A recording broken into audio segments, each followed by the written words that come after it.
What's good, YouTube? It's your boy 2K the God. Welcome to the Gods of Boxing Talk. Now, I got my motherfucking breakfast right here. It's a beautiful Texas morning, you know what I'm saying? And we gonna talk about what's hot. And what's hot right now, I want to go into a little bit about that whole, the Kell, Brook, Errol, Spence press conference. And we had reported on this fight a few videos back. I can't remember exactly how far back, but we talked about, this fight was going down in Bramall Lane Football Stadium in Sheffield, and it was going to happen May 20th. They changed the date on us. This is, I think, the third or second time they changed the date. So now it's, obviously going to happen May 27th. For that, the IBF 147-pound title, right? Kell Brooks, that he never relinquished when he went up to fight Gennady Golovkin. It's an excellent fight. The fucking press conference, though, it set a tone where both fighters were trying to discredit, their resumes or the opponent's resume. Now, the shit is funny to me, you know what I'm saying? Kell Brooks' team, his trainer Dominic Engel, he pretty much kept asking, who have you guys got in the ring with? Who have you guys fought? Errol Spence said, yeah, shit, Chris Algieri's my best guy. I ain't gonna deny. You know what I'm saying? He's not no elite motherfucker. I'm putting words in his mouth at this point, but he's not an elite guy. But Chris Algieri's my best guy. Dominic Engel was like, yeah, your best guy is Chris Algieri. Our best guy in a fight that we won is Sean Porter. And he's basically comparing Sean Porter and Chris Algieri, and he's like, if them two fought, Sean Porter would kill Chris Algieri. He's got a point there. You know what I'm saying? Kell Brooks' resume at this point in his career is slightly better. Guys like JoJo Dan and Carson Jones, they don't do it for you over, the guys that Errol Spence has already fought. You know what I'm saying? But getting in the ring with Sean Porter and winning that fight, and while I don't give him a winner's credit for Gennady Golovkin, obviously because he lost the fight, right? He still gets a little bit of credit because he actually got in the ring with a guy of that stature. You know what I'm saying? But Errol Spence came out, in the middle. Everybody ran, and this went kind of under the fire. And it's probably because Sheffield is hosting this fight. The majority of the supporters there were the UK guys. So anything Dominic Engel said, the UK fans, laugh at everything this motherfucker's saying. So what went under the radar is Errol Spence talking about how Kell Brooks' first 25 opponents had a combined 874 losses. Now, as you can see on this video, I'm scrolling down, up and down Kell Brooks' BoxRec page. And I actually took the liberty of counting. I don't know if you saw the calculator in the beginning of that little screen capture video I got, but I actually combined Kell Brooks' first 25 opponents, their losses, and it actually came out to approximately 890. You know what I'm saying? And Errol Spence is 21-0.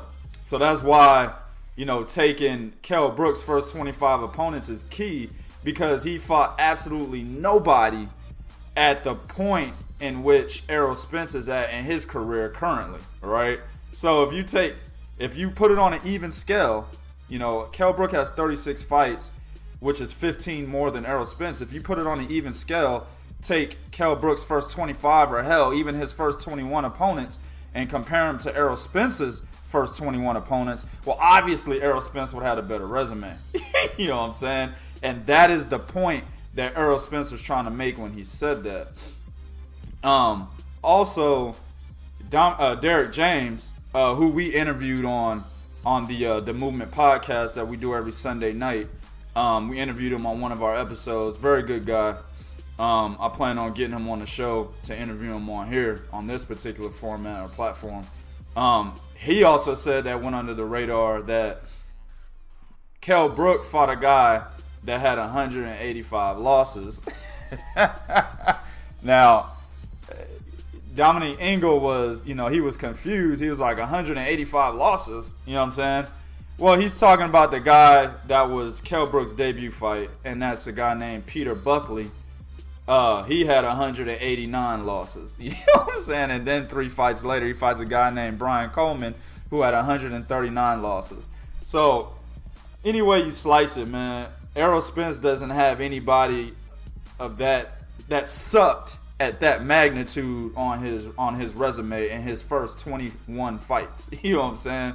And Derek James was like, bro, they wouldn't even sanction a fight like that with a nigga with 189 losses and shit in America. You know what I'm saying? So it's a testament to how long it took Kell Brook to get to this point, because he wasn't fucking fighting nobody when he was at the point of his career Errol Spence is at right now. So if you ask me who won that little debate, even though all the the Kell Brook supporters and shit were in there laughing hysterically at everything that fucking Dominic Ingle said, Errol Spence and Derek James made the most valid points there. All right. Now, getting on to the fight, I'm not going to break it down, you know what I'm saying, because this is just a What's Hot segment. But it's an excellent fight. I can't wait to see it. I'm glad Kell Brook actually took the fight. It took him long enough to actually get shit done. Shout out to my man 78 Sports TV. My man pretty much killed a lot of the UK fans, not majority, but a lot of them, how they're trying to talk about Errol Spence's nipples and shit on some straight homo shit. If you're a real man, you're not looking at another nigga's nipples and analyzing the puffiness of that nigga's nipples. You know what I'm saying? I've seen a lot of UK fans come out with that shit, so now they're saying that Errol Spence is doping. And it all came out pretty much from, it's a wake of Kell Brook talking about, Errol Spence is a suspect, and he needs to enroll in VADA and all this other bullshit. But in lieu of all that bullshit, this is a great fight. I'm glad they took the fight. It's actually happening May 27th. You know what I'm saying? We might get a new champion, or Kell Brook might just show us why he is one of the best fighters in 147. With that said, next! Now, y'all remember a legend by the name of Juan Manuel Marquez, right? We ain't seen this guy since he thoroughly beat the dust off of Mike Alvarado. A young Mike Alvarado that was fading at his young age, but he beat the dust off of him. We heard about him trying to get fights with Cotto, a fight that I 100% didn't agree with, because Cotto wanted the fight at 154. Marquez has never weighed in more than 146 pounds for any fucking fight. They were talking about him fighting Manny Pacquiao, I think, for the 20th time. I don't even know how many times them niggas fought. He's been coming out here and there. He's 43 years old. Like I said, he hasn't fought in almost 3 years. But apparently he's still looking at getting in the ring, because he said that he will make an announcement on an opponent and a fight date by next week. And that fight could possibly be in Mexico as somewhat as a farewell to the Mexican legend, for the Mexican people. Now, I'm going to do a segment on this about fighters lingering around the sport that are obviously in it for the money. Now, hear what I'm saying, people. It is called prize fighting. So I'm not saying that fighters shouldn't get paid. What I'm saying to you, though, is there is situations where fights don't get made, or the correct fights don't get made, because fighters are really looking to try to cash out, or they're trying to make the most amount of money. A good example of this would be, Carl Froch and Guillermo Rigondeaux. I'm sorry, not Carl Froch, Carl Frampton, excuse me, and Guillermo Rigondeaux. You know what I'm saying? But money grabbing or cashing out has become the new epitome of boxing. And that's not what the sport is really all about. You know what I'm saying? It's really all about legacy and trying to be the best you can be. at the end of your career. Yes, you're trying to be financially stable, but that shouldn't be the number one priority. And I feel that's what Juan Manuel Marquez is doing. If you ask me, based on the logic that I just presented to you about what boxing is really all about, Marquez should have already retired. He probably should have retired right after the Manny Pacquiao fight, but he fought Mike Alvarado. He should have retired right after that fight. There's really no need to see a 43-year-old legend go out there and still try to do things that his body was able to do 10 years ago. You know what I'm saying? We're seeing that with guys like Roy Jones Jr. right now and Shane Mosley. You know, Shane Mosley lost to David Avanesian, a guy that Lamont Peterson pretty much just steamrolled. David Avanesian is a guy Shane Mosley would have murdered, you know what I'm saying, 10 years ago. You know what I'm saying? The Shane Mosley that beat Antonio Margarito would have murdered David Avanesian. So that's what I'm saying, man. Like, sticking around to get a payday and you're clearly past your prime, in my opinion, is not good for the sport, and it's not good for that particular fighter, man. I don't want to see any of these fighters roll out of here with fucking brain damage and shit. I don't want to see any of these fighters have happen to them what Gerald McClellan had happen to him. And he wasn't in the sport for too long, but his last fight with Nigel Benn, he ended up having a brain bleed, and now my man is suffering from issues, psychologically, physically. He can't make certain movements because that part of his brain is not functioning properly. I mean, it's a sad sight. So these guys keep hanging around, 43 years old, 40 years old, 39 years old, trying to hang around, get a big payday, taking fights that don't fucking matter, because you're not going to get a big payday fighting guys that don't matter in the first place. So you're going to have to fight somebody that's actually dangerous in order for you to get the money you're looking for. You could possibly fuck around and end up, just like that. So, I mean, if he comes back in the ring, it's talking about, a June return. It is what it is. Nobody can stop him. He's going to do what he wants to do. But at the same time, I'd like to see Juan Manuel Marquez retire. On that note, next! Now, a lot of cats have been wondering about Guillermo Rigondeaux's current situation. As it stands, he was supposed to be on the undercard of Miguel Cotto, James Kirkland.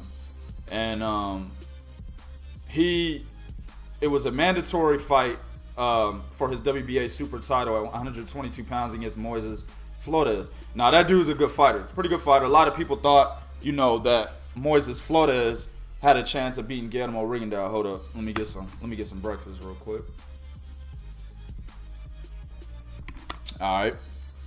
Anyway, they talked about how he had a chance of actually beating a older Guillermo Rigondeaux. Moises Flores is a young fighter. He's vibrant, very powerful, very good fighter. I think he's undefeated as well.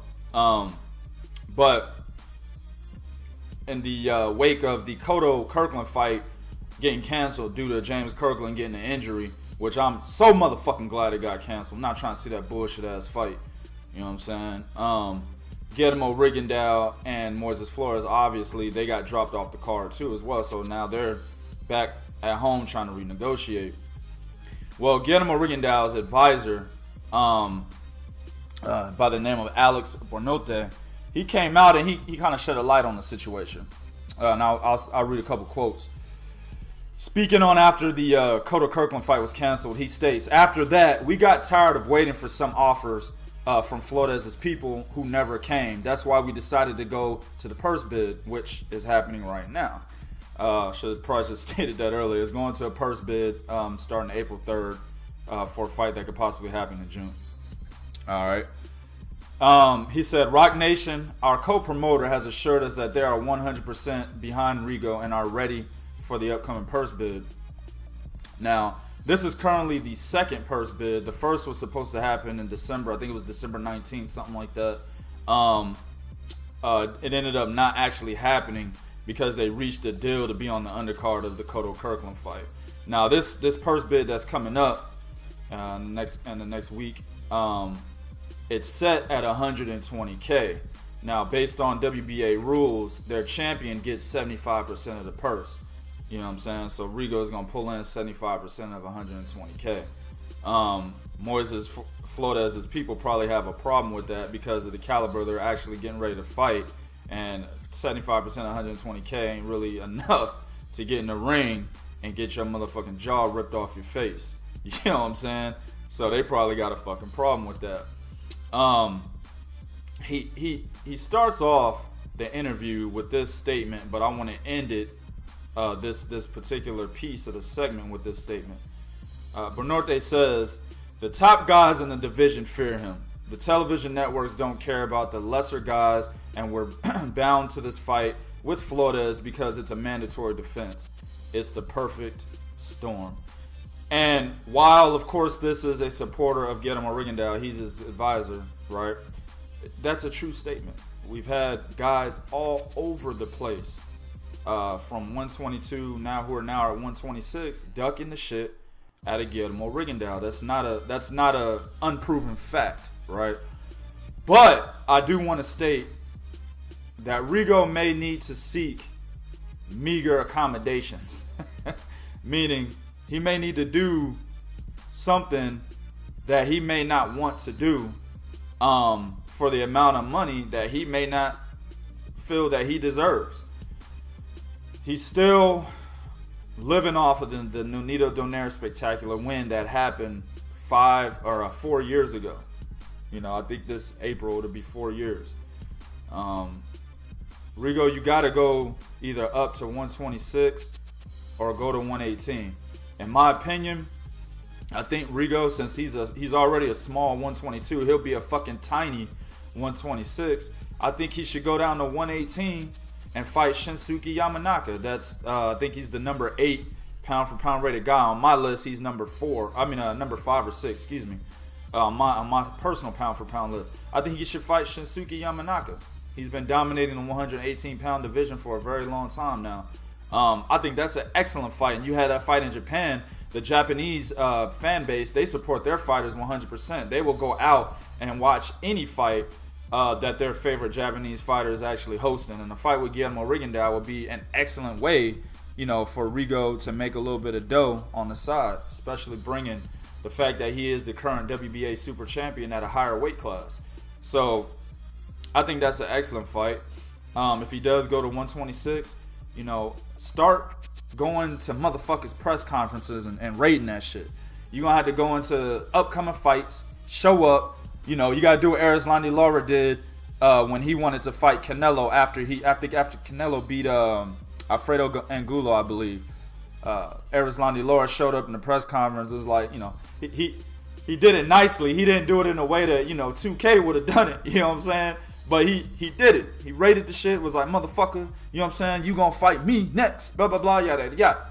And while Oscar De La Hoya did not want to make that fight, the Mexican fan base jumped on Canelo's ass and was like, yo, you scared, you a pussy. You not really upholding that true Mexican warrior spirit. You need to fight this motherfucker. He just disrespected you at your damn post-fight press conference. So Canelo said, De La Hoya make the fight. They made the fight. Erislandy Lara got what he wanted. He didn't get the decision he should have, but he actually got the fight, right? That's the type of shit Rigo needs to do. Okay? If you really want to fight these motherfuckers, then attack. Don't just do Twitter tweets. Attack, dude. That's what you got to do. It's come down to that. That may not be your character, but this is all about what I said earlier, right? Prize fighting, right? This is a situation where you do get paid to fight. While I do support him in trying to get the bigger fights, right? Because that's what boxing is all about, as I stated earlier. You do have to get paid. So you do have to be active. You know what I'm saying? So if you're trying to get a paycheck, attack these motherfuckers. Fight somebody that nobody knows. James Dickens was somebody nobody knows. People criticize you for it, but you have a very acceptable rebuttal. Niggas don't want to fight you. That's your acceptable rebuttal. So motherfuckers will be like, who the fuck is this guy? He's a nobody. Oh, fucking Rigo. They can do that all they want, but at the end of the day, niggas don't want to fight you. So you have to fight these guys. Okay? You have to fight motherfuckers that nobody knows. So do it. I don't know, man. I love Rigo to death. You know what I'm saying? I love his fighting style. I like his character. I like his personality. He's a no-nonsense type of dude.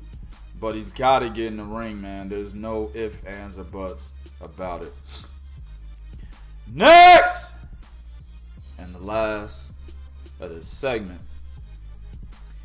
Roman Gonzalez, of course, just lost his pound-for-pound status, #1 status, to a basic B-level fighter that Carlos Cuadras had already beaten previously by the name of Srisaket Sor Rungvisai. Now, a lot of people felt, hold on, let me get some breakfast.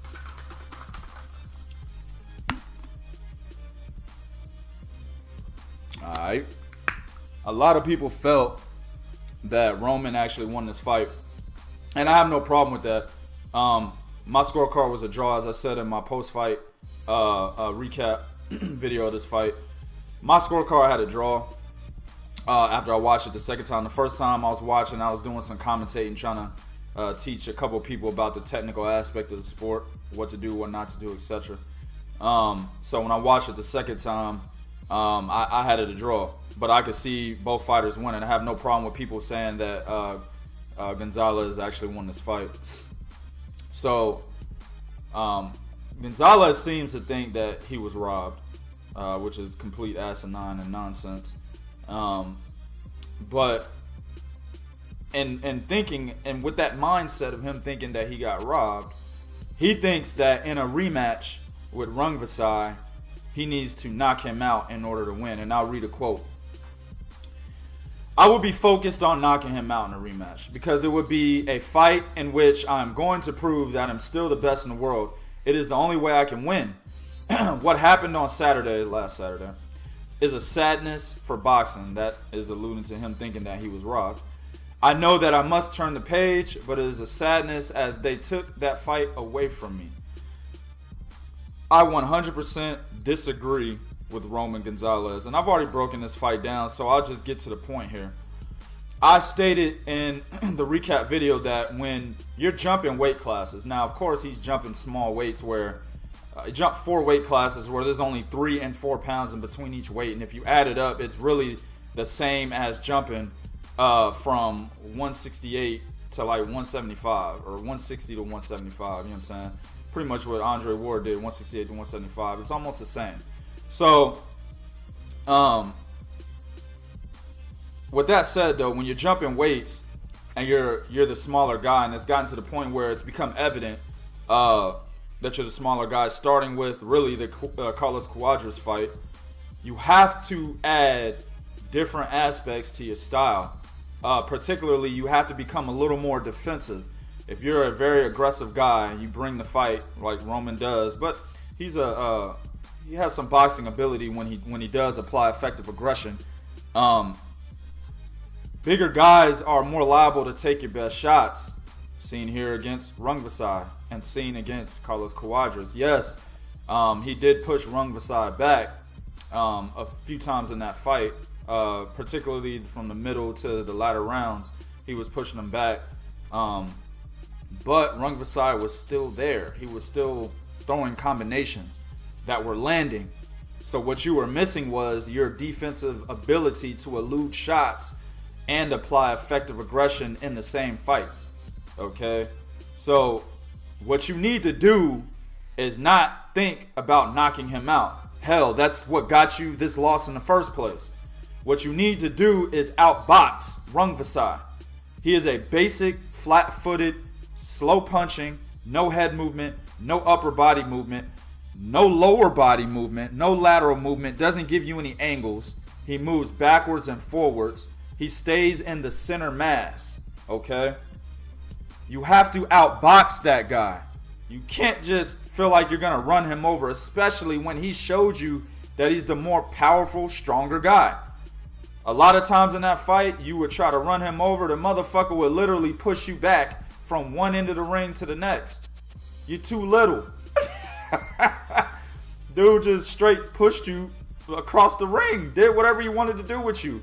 Like he was moving you somewhere. Like you were in his way. He was like, hey, bro, move, fam. Appreciate you. You know what I'm saying? Like, come on, man. You can't do that. You got to be smarter in the ring. You got to outbox this guy. That's what you need to do. Don't try to knock him out. He's clearly a tough motherfucker. And if my memory serves me right, I'm not looking at his box right now, but I don't think he's been knocked out yet. And if he has, I think it was only one knockout. You two go ahead and correct me if I'm wrong. But he's clearly a tough motherfucker. We already seen it live. So that's what you don't need to do. That's the 100% incorrect game plan. You need to go in there. You need to add to your defensive abilities, and you need to try to outbox this guy. That's how you beat Srisaket Sor Rungvisai. So I hope he's listening. If not, I hope somebody fucking tells him that's listening. Alright. That's going to conclude this segment. YouTube, do what you do in the comment section. Will be real. This is real talk for real fans. 1.